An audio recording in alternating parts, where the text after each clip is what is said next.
آج ہم آپ کو طریقہ بتائیں گے صلاۃ التسبیح کی نماز کا، جس طریقے سے پیارے آقا صلی اللہ علیہ وسلم نے پڑھی ہے اور جس طریقے سے پیارے آقا صلی اللہ علیہ وسلم نے بتائی ہے، تو آپ اسے سنیں غور سے اور پھر انشاءاللہ اس پہ عمل کریں، اور میں اس کی فضیلت بھی بتاؤں گا آپ کو کہ اس کی کیا فضیلت ہے۔ حضرت ابن عباس رضی اللہ تعالیٰ عنہ روایت کرتے ہیں کہ رسول اللہ صلی اللہ علیہ وسلم نے حضرت عباس رضی اللہ تعالیٰ عنہ سے فرمایا، عباس میرے چچا، کیا میں آپ کو ایک عطیہ نہ کروں؟ کیا ایک ہدیہ نہ کروں؟ کیا ایک تحفہ پیش نہ کروں؟ کیا میں آپ کو ایسا عمل نہ بتاؤں جب آپ اس کو کرو گے تو آپ کو 10 فائدے حاصل ہوں گے؟ یعنی اللہ تعالیٰ آپ کے اگلے پچھلے پرانے نئے غلطی سے کیے ہوئے، جان بوجھ کر کیے ہوئے، چھوٹے بڑے چھپ کر کیے ہوئے، کھلم کھلا کیے ہوئے گناہ سبھی معاف فرما دیں گے۔ وہ عمل یہ ہے کہ آپ 4 رکعت صلاۃ التسبیح پڑھیں اور ہر رکعت میں سورہ فاتحہ اور دوسری کوئی سورت پڑھیں۔ جب آپ پہلی رکعت میں قرات سے فارغ ہو جائیں تو قیام ہی کی حالت میں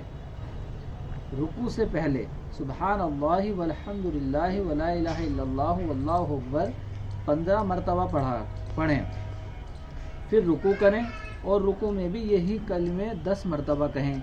پھر رکوع سے اٹھ کر قومے میں بھی یہی کلمے 10 مرتبہ پڑھیں، پھر سجدے میں چلے جائیں اور اس میں بھی یہ کلمے 10 مرتبہ پڑھیں، پھر سجدے سے اٹھ کر جلسہ میں یہی کلمے 10 مرتبہ کہیں،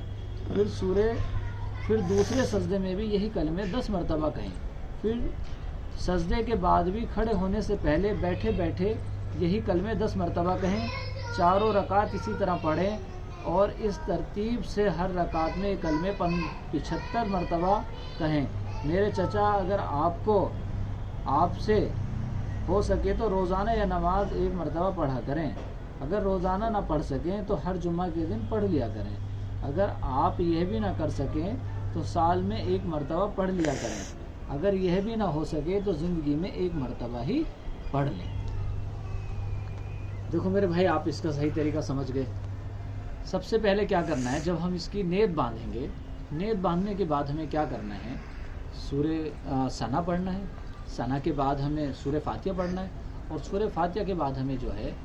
کوئی سورت ملانی ہے۔ اس سورت کو ملانے کے بعد کھڑے ہی کھڑے قیام کے وقت میں ہمیں سورت پڑھنے کے بعد 15 مرتبہ سبحان اللہ والحمد للہ ولا الہ الا اللہ واللہ اکبر پڑھنا ہے،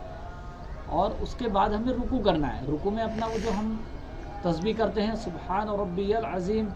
3 مرتبہ 5 مرتبہ یا 7 مرتبہ کہہ لینے کے بعد پھر ہمیں 10 مرتبہ اسی طریقے سے اس کلمے کو پڑھنا ہے، سبحان اللہ والحمد للہ ولا الہ الا اللہ واللہ اکبر۔ پھر ہمیں رکوع سے کھڑے ہو جانا ہے، کھڑے ہونے کے بعد ہمیں کھڑے ہونے کی تسبیح ہے حمدن کثیرن طیبن مبارکن فی، جو ہم پڑھتے ہیں سمیع اللہ لمن حمیدہ کے بعد، یہ پڑھنے کے بعد ہم پھر 10 مرتبہ سبحان اللہ والحمد للہ ولا الہ الا اللہ واللہ اکبر پڑھیں گے۔ پھر ہم سجدے میں جائیں گے، اسی طرح جو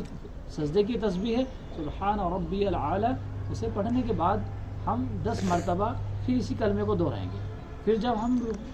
سجدے سے اٹھیں گے تو پھر ہم جب بیٹھیں گے تو پھر ہم